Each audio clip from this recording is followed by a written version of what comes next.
The Detroit Tigers are walking into the 2026 season with something they haven't consistently had in years: expectations. This roster screams competitive, a rotation headlined by a two-time Cy Young Award winner, a lineup packed with several guys with 30 home run power, a bullpen that, on paper, can close close games. The Tigers aren't rebuilding anymore. They're supposed to be contending. And if things break right, this is absolutely a team that can flirt with 85 to 92 wins and make the playoffs and play meaningful baseball going into October. But here's the problem. Expectations don't care about depth charts, and the margin for error in the AL Central is thin, with two other teams looming. So, are the Detroit Tigers the AL Central favorite to open the 2026 season? Well, probably. But let's start with the elephant in the room, and that's that this team is top-heavy. Tarik Skubal, he's the engine. A 6.5 WAR, a ridiculous 2.21 ERA, a sub .9 WHIP, and 31 starts of dominance. He's not just the ace, he's the identity of the pitching staff. And Reese Olson had a 3.15 ERA, solid. Casey Mize, a 1.6 WAR as well. But neither gives you what Skubal gives you every fifth day. Jack Flaherty is fine. 4. But he's volatility incarnate. After that, it's a lot of hope. Troy Melton looks legit in limited action. And Brant Harder and Tyler Holton are useful lefties. Drew Anderson's KBO numbers jump off the screen. 2.25 ERA and nearly 13 Ks per nine. But does overseas success translate to MLB? No, it's always risky. Then you get the names like Bo Brisky and Sawyer Gibson-Long and depth arms that have already shown replacement level ceilings. And that bullpen, it's good, maybe very good, but definitely not dominant.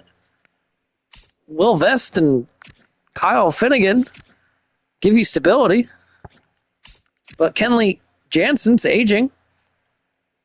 Dylan Smith missing bats at a low rate. Jackson Job's potentially not returning at all in 2026. There's very little room for chaos. So, offensively, though, this team can mash. Spencer Torkelson, 31 home runs. Riley Green, 36 bombs, 111 RBIs.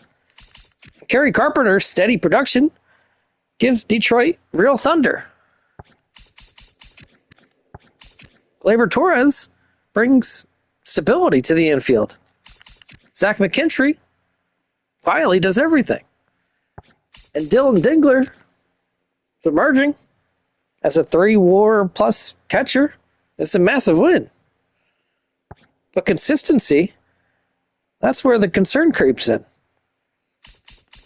Javier Baez had a rebound, but his OPS still is quite poor, all considering.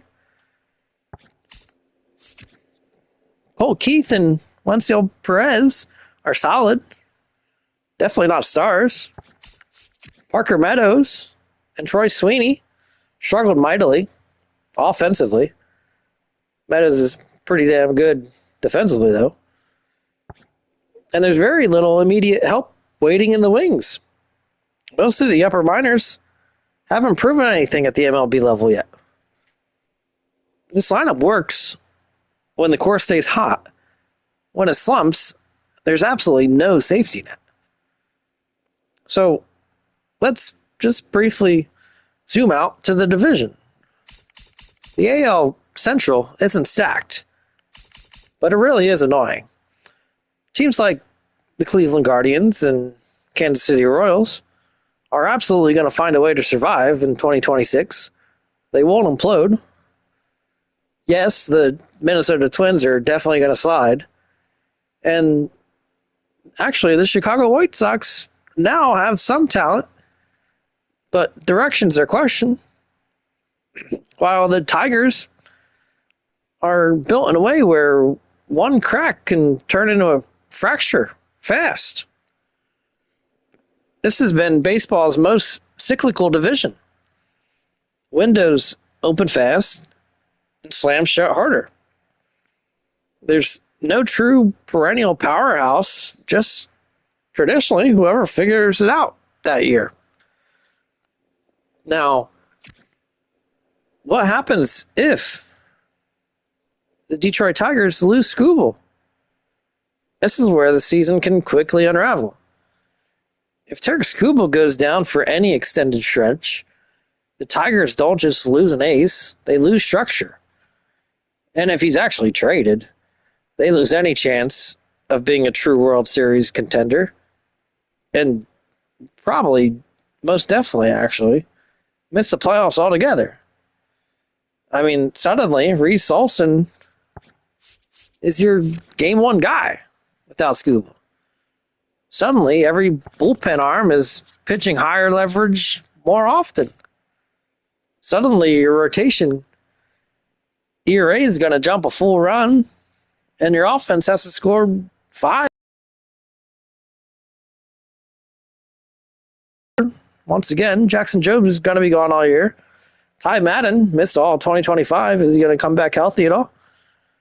This team and roster altogether isn't loaded with AAA rotation-ready arms to parachute in and help. It's a team that's crossing fingers, unfortunately.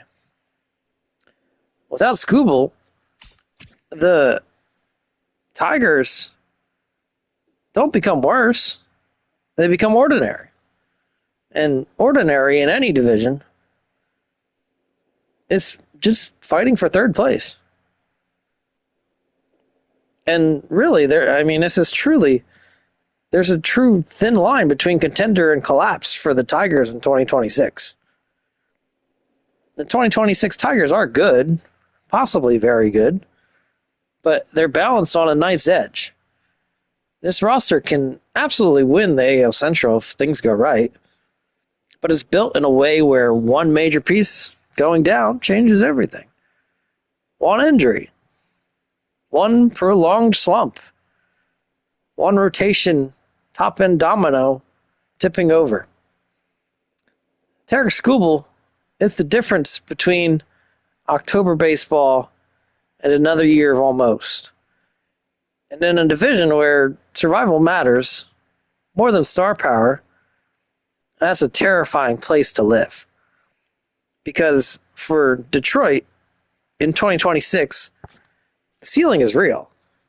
But the floor, it's only one major injury or trade of a superstar to slip into darkness. The Detroit Tigers, in my eyes, will win between 83 and 86 games. They're not going to win their division. They'll be good, not quite enough in 2026. Hope you've enjoyed the video, everybody. Thanks for watching. Leave a comment. Look out for more videos to come. Thanks, everybody. Hope you've enjoyed this version of the new video.